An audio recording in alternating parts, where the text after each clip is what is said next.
যুবক, ও বৃদ্ধ বাবাজি, পর্দার অন্তরালের মা,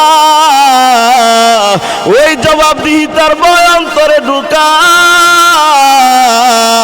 দুনিয়ার আদালতে পার কোনো উপায় নাই, কাল কিয়ামতের কঠিন ময়দানে আল্লাহর আদালত থেকে কেমন করে পার পাইবারে মুসলমান। আল্লাহর পয়গম্বর বলেন, যারা সমাজের প্রধান বিচারক ছিল, কাল কিয়ামতের কঠিন ময়দানে তাদের অবস্থা এমন হবে, তাদের দুইটা হাত গাড়ের সাথে বাঁধা থাকবে। যদি সে নেকামল করে থাকে, হক বিচার করে থাকে, তাকে ছাড় দেওয়া হবে, ছেড়ে দেওয়া হবে। আর যদি সে টাকার বিনিময়ে স্বার্থের কাছে, রাজনীতির কাছে বিচার বিক্রি করে থাকে, অবশ্যই অবশ্যই তার সামনে আল্লাহর জাহান্নাম হাজির করা হবে। নাউজুবিল্লাহ। وجاء ربك والملك صفا صفا وجيء يومئذ بجهنم يومئذ يتذكر الإنسان وأنى له الذكرى। সেদিন ফেরেশতাগণ কাতারবদ্ধ হয়ে, সারিবদ্ধ হয়ে দাঁড়ায় যাবে, তোমার রব উপস্থিত হবে। وجيء يومئذ بجهنم, জাহান্নামকে হাজির করা হবে। يومئذ يتذكر الإنسان وأنى له الذكرى। জাহান্নামের আগুন দেখার পর মানুষ আফসোস করবে, আল্লাহ আমি কি করলাম, দুনিয়ার বুকে আমি কি করলাম। কিন্তু তাদের এই আফসোস কোনো কাজে আসবে না, ঠিক কিনা মুসলমান? আফসোস করবে আর বলবে, ইয়াকুলু ইয়া লাইতানি কদ্দামতু লিহায়াতি, হায় রে আমার হায়াতের জিন্দেগিতে আমি কি করলাম। ছেলের জন্য ব্যাংক ব্যালেন্স করলাম, মেয়ের জন্য, বিবির জন্য ব্যাংক ব্যালেন্স করলাম, আমার জন্য ব্যাংক ব্যালেন্স করলাম, সুতরাং আখিরাতের জন্য তো কোনো কিছুই করতে পারলাম না। জাহান্নামের আগুন যখন দেখবে তখন বলবে, ইন্না আনযারনাকুম আযাবান করিবা ইয়াওমা ইয়ানযুরুল মারউ মা কদ্দামাত ইয়াদাহু ওয়া ইয়াকুলুল কাফিরু ইয়া লাইতানি কুনতু তুরাবা। আল্লাহু আকবার। জাহান্নামের আগুন যখন দেখবে শিয়াল, কুকুর, শুকুরগুলি মাটির সাথে মিশে যাইতেছে, আফসোস করবে আর বলবে, আল্লাহ দুনিয়ার বুকে যদি আমাকে শিয়াল, কুকুর বানাইতা, শুকুর বানাইতা, আজকের এই কঠিন মুসিবতের দিন আমার কোনো টেনশন ছিল না, আমি শিয়াল, কুকুরের সাথে মাটির সাথে মিশে যাইতে পারতাম। এমন আফসোস করবে, কিন্তু আফসোস কোনো কাজে আসবে না। আল্লাহ রাব্বুল আলামিন বলবে, বান্দা দুনিয়াতে সুদ খাইছো, ঘুষ খাইছো, এমন এমন পাপ করেছো, অন্যায় করেছো। বান্দা যখন জাহান্নামের আগুন দেখবে, জাহান্নামের আগুন থেকে বাঁচার জন্য সে মিথ্যা বলবে, আল্লাহ না না, এমন অপরাধ দুনিয়াতে করি নাই। কি করবে? মিথ্যা বলবে। অতবার আল্লাহ রাব্বুল আলামিন জাহান্নামের ফেরেশতাদেরকে বলবে, ও জাহান্নামের ফেরেশতারা, এই নাফরমানের জিহ্বার মধ্যে মুহর লাগায়া দাও। তখন তার জিহ্বার মধ্যে মুহর লাগানো হবে, তার হাতগুলি তার বিরুদ্ধে সাক্ষী দিবে, পাগুলি তার বিরুদ্ধে সাক্ষী দিবে। শুধু তাই না রে মুসলমান, শরীরের অঙ্গ প্রত্যঙ্গ সব তার বিরুদ্ধে সাক্ষী দিবে, ঠিক কিনা মুসলমান?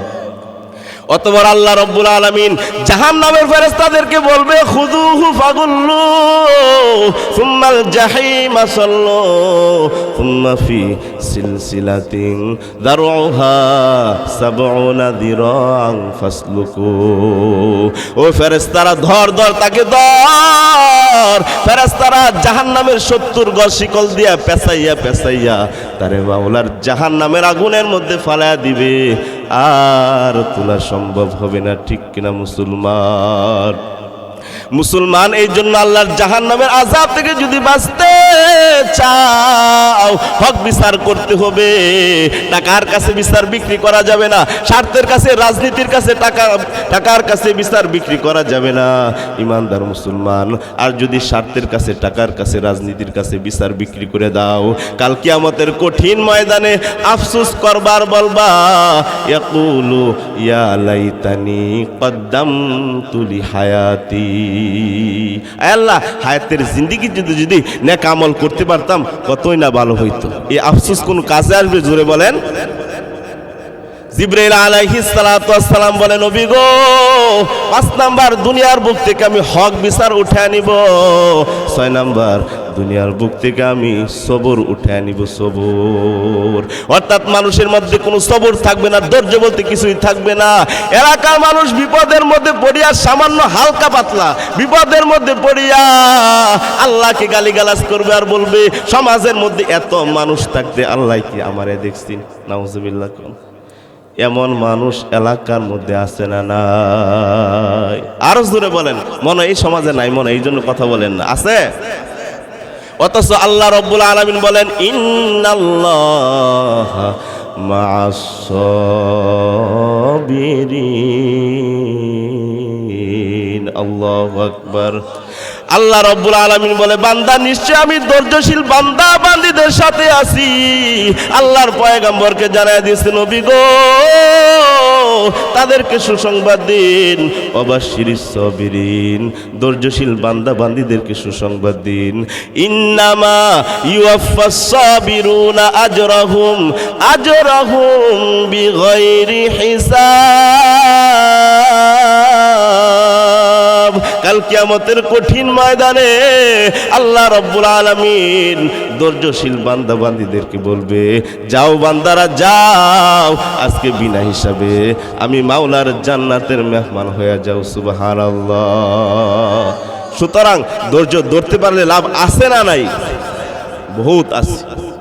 জিবরাইল আলাইহিস সালাতু ওয়াস সালাম বলে, নবী গো 7 নাম্বার আমি আলেম ওলামাদের কাছ থেকে হক কথা উঠায় নিব।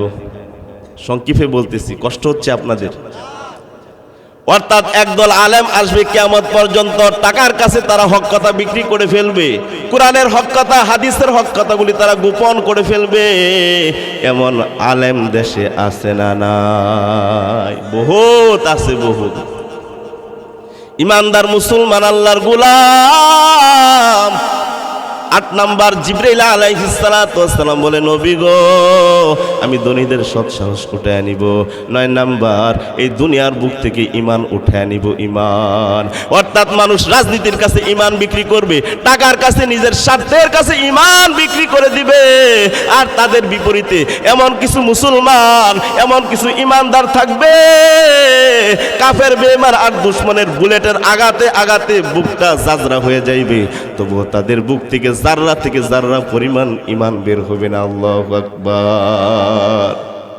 এই সমস্ত ঈমানদারদের ব্যাপারে আল্লাহ তাআলা বলেন, ইন্নাল্লাযীনা ক্বালু রাব্বুনাল্লাহ সুম্মা ইসতাকামু তাতানাজ্জালু আলাইহিমুল মালাইকা আল্লা তাখাফু ওয়ালা তাহজানু ওয়া আবশিরু বিল জান্নাতিল্লাতী কুনতুম তুআদুন। যারা বলেছে আমার রব একমাত্র আল্লাহ, এই কথাটা বলার পর কথাটার উপর অটল রয়েছে, স্থির রয়েছে, আল্লাহ তাআলা বলেন তাদের জন্য এই দুনিয়ার বুকে আল্লাহর ফেরেশতারা নাজিল হয়ে যায়। সুবহানাল্লাহ। ফেরেশতারা আয়েশা বলে, বান্দা টেনশনের কোনো কারণ নাই, চিন্তার কোনো কারণ নাই, তোমরা জান্নাতের সুসংবাদ গ্রহণ করে। আল্লাহু আকবার। সুতরাং এমন যদি আমরা হতে পারি, আমাদের কোনো টেনশন আছে, কোনো চিন্তা আছে? কোনো কিছুই চিন্তা নাই। ইমানদার মুসলমান আল্লাহর গোলাম জিবরাইল আলাইহিস সালাতু ওয়াস সালাম বলে, নবী গো 10 নাম্বার এই দুনিয়ার বুক থেকে আমি কোরআন উঠায় নিব, কোরআন। অর্থাৎ কারীদের কাছ থেকে তেলাওয়াত উঠায় নিব। মানুষ কোরআন যখন খুলবে পড়ার জন্য, দেখবে তারা গোটা কোরআন একদম সাদা হয়ে গেছে। কোরআনের মধ্যে যে সুন্দর সুন্দর ছোট ছোট কালো কালো অক্ষরগুলি ছিল, ওই অক্ষরগুলি কোরআনের মাঝে থাকবে না, গোটা কোরআন একবারে সাদা হয়ে যাইবে। জিবরাইল আলাইহিস সালাতু ওয়াস সালাম বলে, নবী গো আর তখনই পশ্চিম দিক থেকে সূর্য উঠবে, ইসরাফিল আলাইহিস সালাতু ওয়াস সালাম সিংহার মধ্যে ফুৎকার দিয়া দিবে, আর তখনই কিয়ামত আরম্ভ হয়ে যাইবে। আর এই কিয়ামত বড় ভয়ঙ্কর ব্যাপার। আল্লাহ রাব্বুল আলামিন এই কথাটাই সূরা হজের মধ্যে সুন্দরভাবে জানায় দিয়েছেন, ইয়া আইয়ুহান নাস ইত্তাকু রাব্বাকুম ইন্না জালজালাতাস সাআতি শাইউন আযীম ইয়াউমা তারাউনাহা তাযহালু কুল্লু মুরদিআতিন আম্মা আরদাআত ওয়া তাদাউ কুল্লু যাতি হামলিন হামলাহা ওয়া তারান নাসা সুকারা ওয়া মা হুম বিসুকারা ওয়ালাকিন্না আযাবাল্লাহি শাদীদ। আল্লাহু আকবার। ই কালামে জিন্দা কুরআনে হাকিম হিকমতে উ লা ইয়াজালাস্তু কদিম। আল্লাহ বলে, বান্দা, ইয়া আইয়ুহান নাস ইত্তাকু রাব্বাকুম, তোমরা তোমাদের রবকে ভয় করো, কারণ কিয়ামত বড় ভয়ঙ্কর ব্যাপার। কেমন ভয়ঙ্কর হবে আল্লাহ বলেন, ইয়াউমা তারাউনাহা তাযহালু কুল্লু মুরদিআতিন আম্মা আরদাআত ওয়া তাদাউ কুল্লু যাতি হামলিন হামলাহা। সেদিন মানুষ দেখবে মা তার দুধের সন্তানের কোনো খবর রাখবে না। প্রত্যেক গর্ভবতী মহিলা তারা তাদের সন্তান প্রসব করে ফেলবে, কোনো খবর থাকবে না। ও তার অন্যাসা সুকারা, মানুষগুলি সব পাগল হয়ে যাবে, বড় পাগল, নেশাগ্রস্ত ব্যক্তির মতো তারা হেলতে থাকবে, দুলতে থাকবে। ও মা হুম বিসুকারা, আল্লাহ তাআলা বলেন অথচ তারা কোন নেশা পানি খায় নাই, নেশাগ্রস্ত করে না। তাহলে এমন কেন তারা করবে? আল্লাহ তাআলা বলেন, ওয়ালাকিন্না আযাবাল্লাহি শাদীদ,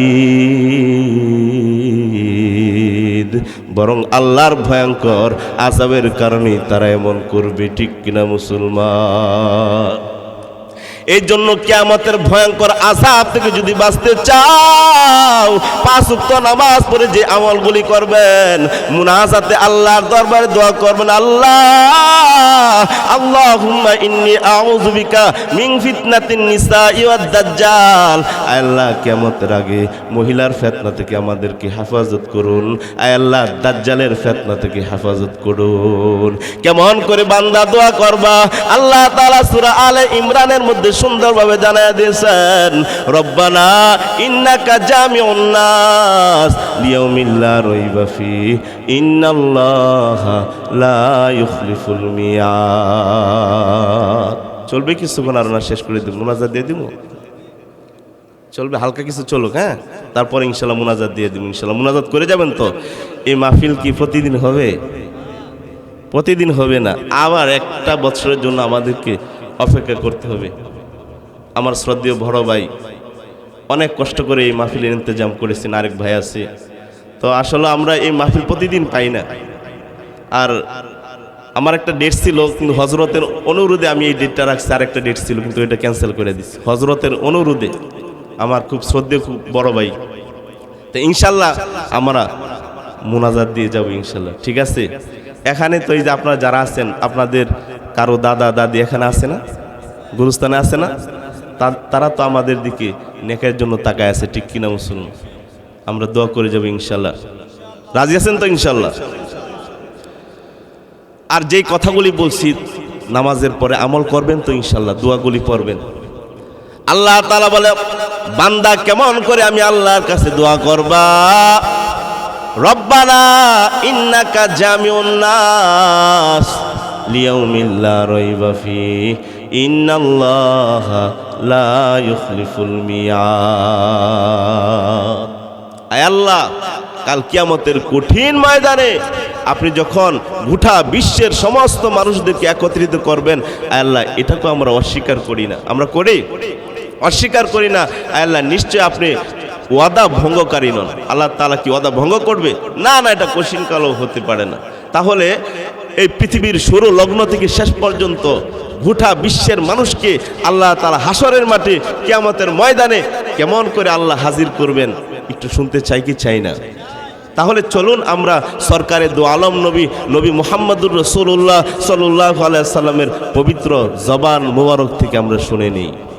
আল্লাহর পয়গম্বর যখন নবুয়ত প্রাপ্ত হলেন, আল্লাহর পক্ষ থেকে অর্ডার হয়ে গেছে, নবী গো আপনি মক্কার মানুষের দ্বারে দ্বারে যাইয়া কোরআনের বাণী পৌঁছায় দেন, কালিমার বাণী পৌঁছায় দেন। আল্লাহর পয়গম্বর আল্লাহর হুকুম অনুযায়ী কালিমার বাণী পৌঁছায় দিতে লাগলেন। যে সমস্ত মানুষ নবুয়তের আগে আল্লাহর পয়গম্বরকে আল আমিন উপাধি দিয়েছিল, সে সমস্ত মানুষ নবীজির দুশমন হয়ে গেছে। বুঝতে পারছেন বিষয়টা? এই খবরটা খাইবরের ইহুদিদের কানের মধ্যে চলে গেছে। খাইবরের ইহুদিরা জরুরি বৈঠক বসছে। বৈঠকের মধ্যে বলতেছে কিভাবে মুহাম্মদকে দমন করা যায়। মুহাম্মদ আমাদের তাওরাতের বিরুদ্ধে কথা বলে, আমাদের ধর্মের বিরুদ্ধে কথা বলে, মুহাম্মদকে শায়েস্তা করতে হবে। নাউজুবিল্লাহ। তাওরাতের বড় একজন আলেম ছিল আব্দুল্লাহ বিন সালাম, ইহুদিদের পাদ্রী আব্দুল্লাহ বিন সালাম তাওরাত কিতাব হাতে নিয়ে দাঁড়ায় গেছে, ডাক দিয়ে বলে, ও খাইবরের ইহুদিরা সাবধান, মুহাম্মদের কথা কিন্তু তাওরাত কিতাবে আছে। সুবহানাল্লাহ। সাবধানে কথাবার্তা বলতে হবে। মুহাম্মদের কথা কোথায় আছে? তাওরাত কিতাবে আছে। আব্দুল্লাহ বিন সালাম তাওরাত কিতাব নিয়ে দাঁড়ায় গেছে, ডাক দিয়ে বলে, ও ইহুদির দল, আমি এই তাওরাত কিতাব থেকে কঠিন জটিল 1400 মাসআলা বের করে মুহাম্মদের কাছে যাইব। যদি মুহাম্মদ সুন্দরভাবে উত্তর দিতে পারে তাহলে নবী বলে মেনে নিব, আর যদি উত্তর না দিতে পারে তাহলে তার উপর ঈমান আনার কোনো দরকার নাই। 1400 কঠিন মাসআলা বের করে আল্লাহর পয়গম্বরের দরবারে হাজির। আল্লাহর পয়গম্বর সাহাবায়ে কেরামদেরকে নিয়ে বসে আছেন। আব্দুল্লাহ বিন সালাম আয়েশা সালাম জানাইছে, আসসালামু আলাইকা ইয়া রাসূলুল্লাহ। আল্লাহর পয়গম্বর সালামের উত্তর দিয়ে বলে, কে তুমি? তোমাকে তো চিনলাম না। সে বলে, আমি হলাম ইহুদিদের বড় পাদ্রী আব্দুল্লাহ বিন সালাম। বলে, কেন আসছো? বলে, খাইবরের ইহুদিরা কিছু প্রশ্ন দিয়ে আপনার দরবারে পাঠাইছে, দয়া করে এগুলির উত্তর দেন। এগুলির উত্তর দিলে আমাদের জন্য অনেকটা ভালো হবে। আল্লাহর পয়গম্বর এবং আব্দুল্লাহ বিন সালামের মধ্যে কথাবার্তা চলছিল। এমন অবস্থা আমার আল্লাহ রব্বুল আলামিন জিবরাইল আলাইহিস সালামের মাধ্যমে সমস্ত প্রশ্নের উত্তর আল্লাহর পয়গম্বরকে জানায় দিয়েছে। আল্লাহু আকবার। সমস্ত জটিল কঠিন প্রশ্নের উত্তর নবীজির কানে কানে জানায় দিয়েছে। আল্লাহু আকবার। আল্লাহর পয়গম্বর ডাক দিয়ে বলে, এরে আব্দুল্লাহ বিন সালাম, তুমি কি প্রশ্ন আমাকে করতে চাও? তুমি প্রশ্ন করার আগে আমি আর উত্তরগুলি সুন্দরভাবে জানায় দিতে পারবো ইনশাআল্লাহ। আল্লাহু আকবার বলেন। রব্বি আল্লাহ লা ইলাহা গায়রুহু ওয়া নবিহি মুহাম্মদ মুস্তাফাহু।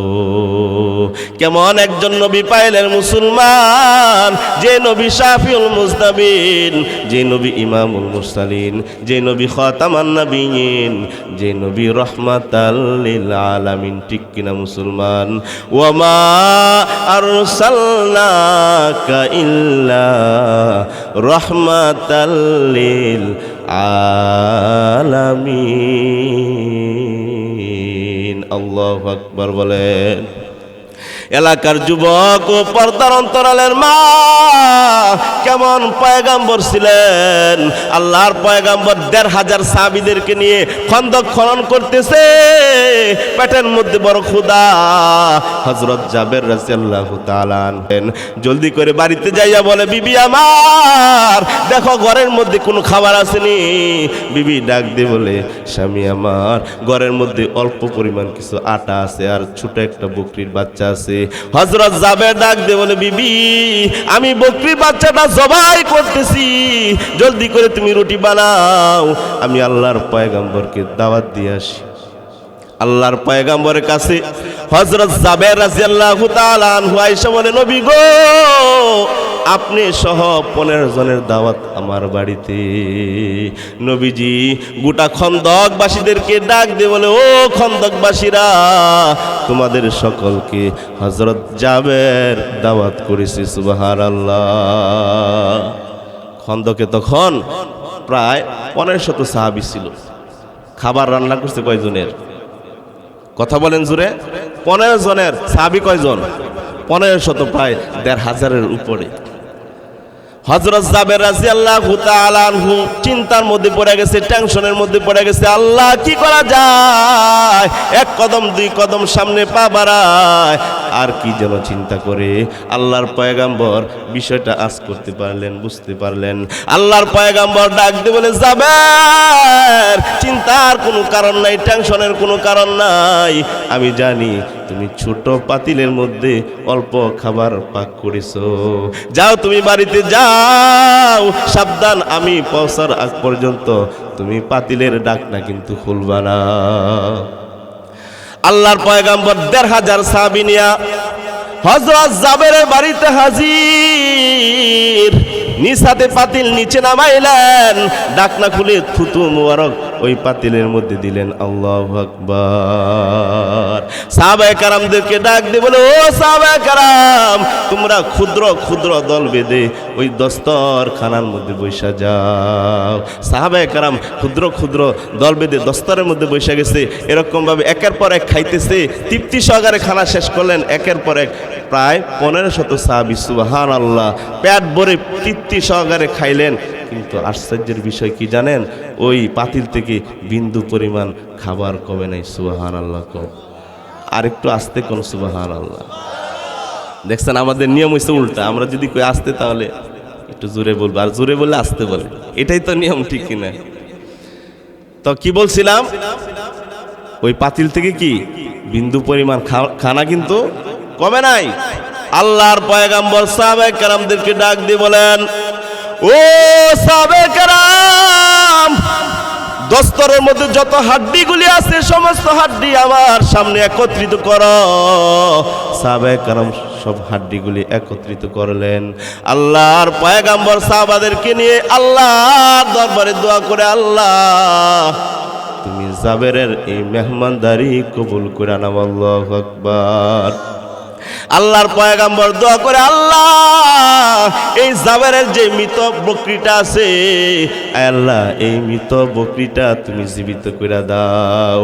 আল্লাহর পয়গম্বর আল্লাহর দরবারে দোয়া করতে দেরি, জাবেরের বকরিটা জীবিত হইয়া লাফালাফি করতে দেরি না। আল্লাহু আকবার। ইমামুল আউয়ালিন আল আখিরিন বাহরে সাদকা রহমাতাল লিল আলামিন। কেমন একজন নবী পাইলেন মুসলমান, একটু চিন্তা করে দেখুন কেমন নবী আল্লাহ তাআলা আমাদেরকে উপহার দিয়েছেন। এই নবীর সুন্নতের মালা কেন গলার মধ্যে ঝুলাইতে পারল না রে যুবক? আজকে ইহুদি খ্রিস্টান আর বেঈমানকে নিয়ে তুমি ব্যস্ত, নবীজির আদর্শ কেন অন্তরে ঢুকাইতে পারলা না? কেমন আশেক ছিলেন আব্দুল কাদের জিলানী রহমতুল্লাহি আলাইহি, পাগড়ি পরিধান করে বাজারে যায়, আবার জলদি করে তিনি কাজ না সেরে বাড়িতে চলে আসেন। বাড়িতে আইসা পাগড়ি থেকে বিষাক্ত একটা পোকা বের করলেন। মুরিদরা ডাক দিয়ে বলে, হযরত, পাগড়ি পরিধান করে বাজারে গেলেন অথচ কোনো কাজ সারলেন না, ব্যাপার কি? হযরত ডাক দিয়ে বলেন, আমি যখন বাজারে গেলাম আমার মাথার মধ্যে টুপির ভিতরে বিষাক্ত কয়েকটা পোকা কামড়াচ্ছিল। ওই পোকা যখন আমাকে দংশন করতেছিল, আমি মনে মনে ভাবতেছিলাম আল্লাহর পয়গম্বর পাগড়ি পরিধান করে বাজারে যাইতেন, কিন্তু বাজারে কোনোদিন পাগড়ি খুলেছেন কিনা সেটা আমার জানা নাই। তাই আমি বাড়িতে চলে আসলাম, আমি বাজারে পাগড়ি খুলি নাই। যদি বাজারে পাগড়ি খুলতাম তাহলে নবীজির সুন্নতের খেলাফ হয়ে যাইতো। আল্লাহু আকবার বলেন। এই বাংলার জমিনে অনেক পাগল ছাগল আছে যারা দাবি করে আমি আব্দুল কাদের জিলানীর ভক্ত। আছে না নাই?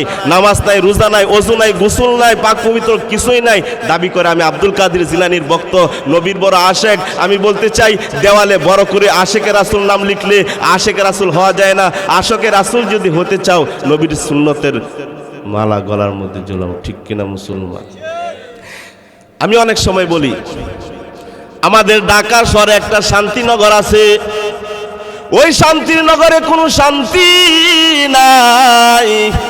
বাগেরহাটে বাঘ নাই, রাজশাহীতে রাজা নাই, মুর্শিদহাটে মুর্শি নাই, আমাদের সোনারগাঁয়ে সোনা নাই। তেমনিভাবে দেখা যায় একদল নামদারি আশিকে রাসূল, যাদের চেহারার দিকে তাকাইলে নবীজির সুন্নতের লেশ মাত্রাও পাওয়া যাবে না, ঠিক কিনা মুসলমান? তুকু যাও সুন্নতে আহমদ কুজা বা মুহাম্মদ কাইবু আদ নেসবতুরা। ইমানদার মুসলমান আল্লাহর গোলাম কেমন আশেক ছিলেন ইমাম মালিক, 70 বছর মদিনায় কাটাইলেন, অথচ কোনদিন ইমাম মালিক জুতা পরিধান করে নাই। আল্লাহু আকবার।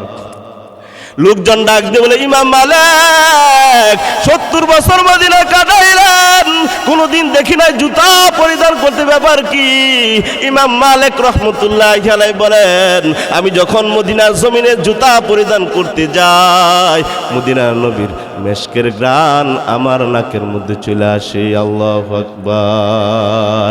কেমন আশেক ছিলেন ইমানদার মুসলমান, ওই মদিনার মুহাব্বত অন্তরে ঢুকাও, আল্লাহর দরবারে চোখের পানি ছেড়ে দিয়ে কান্দো, আয় আল্লাহ জীবনে একবার হলেও মদিনায় নাও, কাবা ঘরটা দইরা লব্বাইক বলার তৌফিক দাও।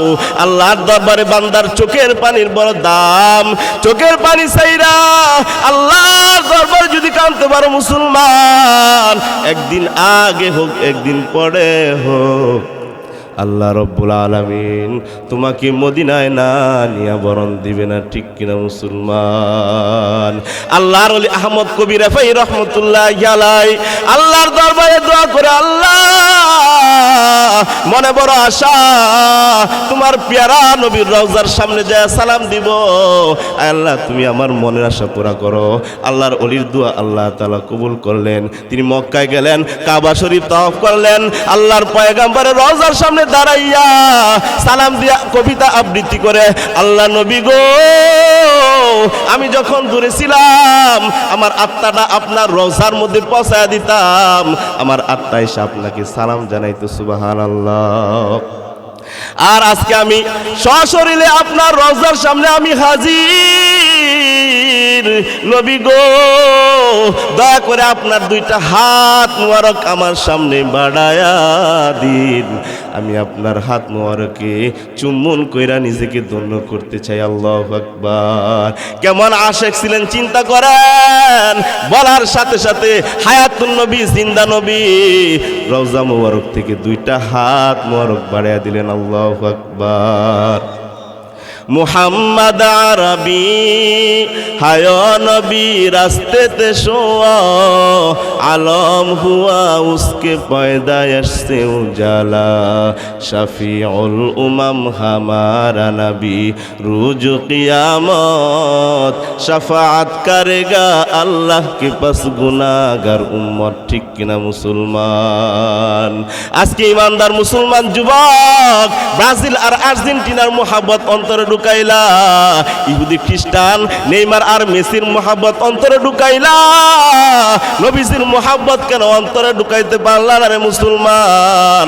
আজকে মুসলমানদের অবস্থা এত খারাপ হয়ে গেছে, তামাম দুনিয়ার ইহুদি খ্রিস্টান আর বেঈমান মুসলমানদের ধর্মীয় দুশমন, ঠিক কিনা মুসলমান? মুসলমানদের জাতীয় দুশ্মন, রাষ্ট্রীয় দুশ্মন, কিন্তু ঢাকার শহরে দাঁড়াইয়া কোনো ইহুদি খ্রিস্টান আর বেঈমান আল্লাহর কোরআনের বিরুদ্ধে কথা বলে নাই, আল্লাহর আইনের বিরুদ্ধে কথা বলে নাই, কিন্তু মুসলমানের ঘরে জন্ম নিয়া মুসলমান নামক সাইনবোর্ড লাগাইয়া সংসদে দাঁড়াইয়া আল্লাহর আইনের বিরুদ্ধে কথা কয়, কোরআনের বিরুদ্ধে কথা কয়, সংসদে দাঁড়াইয়া বিসমিল্লাহর বিরুদ্ধে কথা কয়, এমন মুসলমান আছে না নাই? তামাম দুনিয়ার ইহুদি খ্রিস্টান আর বেঈমান মুসলমানদের জাতীয় দুশমন, কিন্তু কোন ইহুদি খ্রিস্টান আর বেঈমান ঢাকা শহরে দাঁড়াইয়া বলে নাই মুসলমানদের নবী সন্ত্রাসী নবী, কিন্তু মুসলমানের ঘরে জন্ম নিয়া মুসলমান নামক সাইনবোর্ড লাগাইয়া ঢাকা শহরে গণজাগরণ মঞ্চে দাঁড়ায় বলেছে মুসলমানদের নবী নাকি সন্ত্রাসী নবী। নাউজুবিল্লাহ বলেন। ঢাকার শহরে দাঁড়ায় বলে আল্লাহর পয়গাম্বর নাকি যৌবনের চাহিদায় অধিক বিবাহ করেছে। নাউজুবিল্লাহ কর। ইমানদার শুধু নাউজুবিল্লাহ বলে ইমানের হক আদায় হবে না, বরং বাবা থেকে বিদায় নাও, মা থেকে বিদায় নাও। মা গো, আমাকে জলদি করে বিদায় দাও, যতক্ষণ না পর্যন্ত ওই বেঈমানের বাচ্চাটাকে জবাই না করে কুকুরের নাস্তা বানাইতে পারবো না, ততক্ষণ পর্যন্ত আমি নবীর আশেক তোমার সন্তান মা ঘরে ফিরবো না। ঠিক কিনা মুসলমান? মুসলমানদের অবস্থা আজকে এত খারাপ হয়ে গেছে, কোরআনের চাইতে দলের দাম বাইরে গেছে। ঠিক কিনা জোরে বলেন? কোরআনের চাইতে তার মার্কার দাম বাইরা গেছে, ইসলামের চাইতে তার দলের দাম বাইরা গেছে, নবীর চাইতে নেতার দাম বাইরা গেছে। ঠিক কিনা মুসলমান? এই জন্যই তো নেতারে যদি গালিগালাজ করে সে ঘরের ভিতরে বসে থাকতে পারে না, আর নবীরে গালি দেয় সে শীতের দিনে কম্বল লইয়া ঘুমায়। ঠিক কিনা মুসলমান? এর জন্য তার কোনো মাথা ব্যথা নাই। কাল কিয়ামতের কঠিন ময়দানে আল্লাহর পয়গম্বর কিন্তু তোমার ব্যাপারে আল্লাহর দরবারে সুপারিশ করবে না। ঠিক কিনা মুসলমান? এই জন্য মদিনার মুহাব্বত, আল্লাহর পয়গম্বরের মুহাব্বত অন্তরে ঢুকাও। ও মুসলমান, নবীর জন্য কেন মুহাব্বত নাই? নবীর জন্য যদি মায়া হইতো কাফনের কাপড়টা মাথার মধ্যে বাঁধা রাজপথে নাইমা যাইতা পয়গম্বরের দুশ্মনটাকে জবাই করার জন্য। ঠিক কিনা মুসলমান? মুসলমানি বুয়াদ গাদান নেহাদান এনানে খুদ বদস্তে খাজাদাদান। আর 10 মিনিট, কয় মিনিট? আর 10 মিনিটের ভিতরে ইনশাল্লাহ আমার আলোচনা শেষ করে দিব। আল্লাহ তাআলা প্রত্যেকটা মুসলমানের ভিতরে নবীজির মুহাব্বত ফিট করার তৌফিক দান করুক, বলেন আমিন। আমার আলোচনা ছিল আব্দুল্লাহ বিন সালামকে আল্লাহর পয়গম্বর ডাক দিয়ে বলে, ও আব্দুল্লাহ বিন সালাম, আব্দুল্লাহ বিন সালাম, তুমি যদি চাও তোমার প্রশ্নের উত্তরগুলি আমি বলে দিতে পারি। আব্দুল্লাহ বিন সালাম ডাক দিয়ে বলে, নবী গো আপনি বলে দিন। আল্লাহর পয়গম্বর বলেন, তুমি তাওরাত কিতাব থেকে মোট 1400 মাসআলা বের করে নিছো। আল্লাহু আকবার। কথাটা শোনার পরে আব্দুল্লাহ বিন সালাম মাথাটা নত করে ফেললাম, ডাক দিয়ে বলে, নবী গো আমি গাওয়াহ দিলাম, সাক্ষী দিলাম, নিশ্চয়ই আপনি আল্লাহর পাঠানো পয়গম্বর।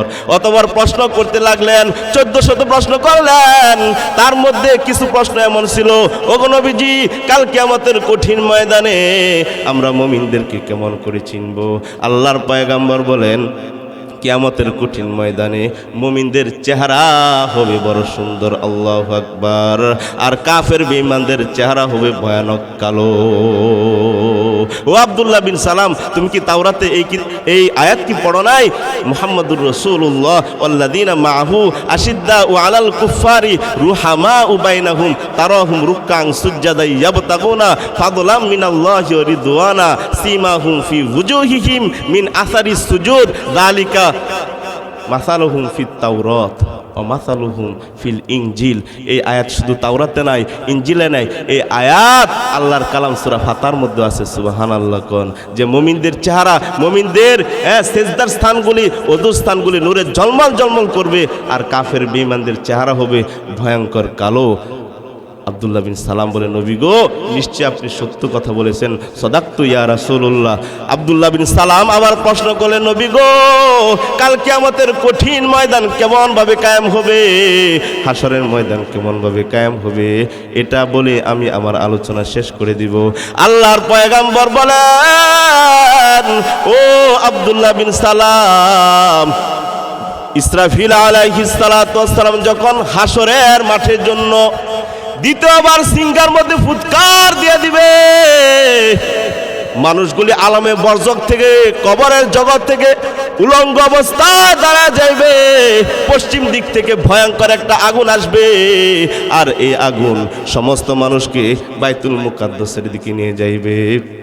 আর এই বাইতুল মুকাদ্দাস, এই জমিন হবে হাসরের ময়দান। আল্লাহু আকবার বলেন। আব্দুল্লাহ বিন সালাম বলে, নবী গো, সাদাকতু ইয়া রাসূলুল্লাহ, নিশ্চয়ই আপনি সত্য বলেছেন। এভাবে একটা প্রশ্ন না, দুইটা প্রশ্ন না, মোট 1400 প্রশ্নের জবাব সুন্দরভাবে জানায় দিয়েছেন। আল্লাহু আকবার।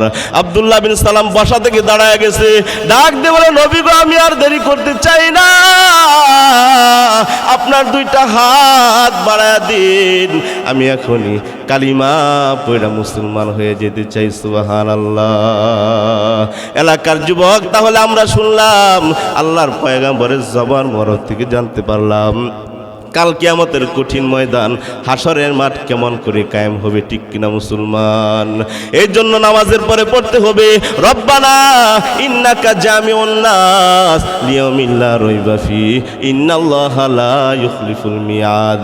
এলাকার যুবক ও পর্দার অন্তরের মা, কাল কিয়ামতের কঠিন ময়দানের আযাব থেকে যদি বাঁচতে চাও, 5 ওয়াক্ত নামাজ পড়তে হবে, আলেম উলামাদেরকে সম্মান করতে হবে, পিতামাতা খেদমত করতে হবে, আলেম ওলামাদেরকে তাজিম করতে হবে। কিনা জোরে বলেন? অনেক মানুষ আছে আলেম ওলামাদের সাথে বেয়াদবি করে, এমন মানুষ আছে না নাই? আলেম ওলামাদেরকে সম্মান করতে হবে, ময় মুরব্বিদেরকে ইজ্জত করতে হবে, পিতামাতার খেদমত করতে হবে, নবীজির সুন্নতের অনুসরণ এতাত অনুকরণ করতে হবে, সুন্নতের মালা গলায় ঝুলাইতে হবে। অন্তর যদি ভালো হয়, খাঁটি নিয়ত যদি থাকে, খাঁটি নিয়ত থাকলে দুটো হাত আল্লাহ তাআলাকে দেখা দে। আল্লাহ আমাদের হাত তুমি কবুল আর মঞ্জুর করে নাও, বলেন আমিন। আল্লাহ প্রত্যেককে নবীর সুন্নতের অনুকরণ করার তৌফিক দান করুন, বলেন আমিন। ওয়া আখিরি দাওয়ানা আলহামদুলিল্লাহি রাব্বিল আলামিন। কেউ যাবেন না, ইনশাআল্লাহ এখনই দোয়া হবে।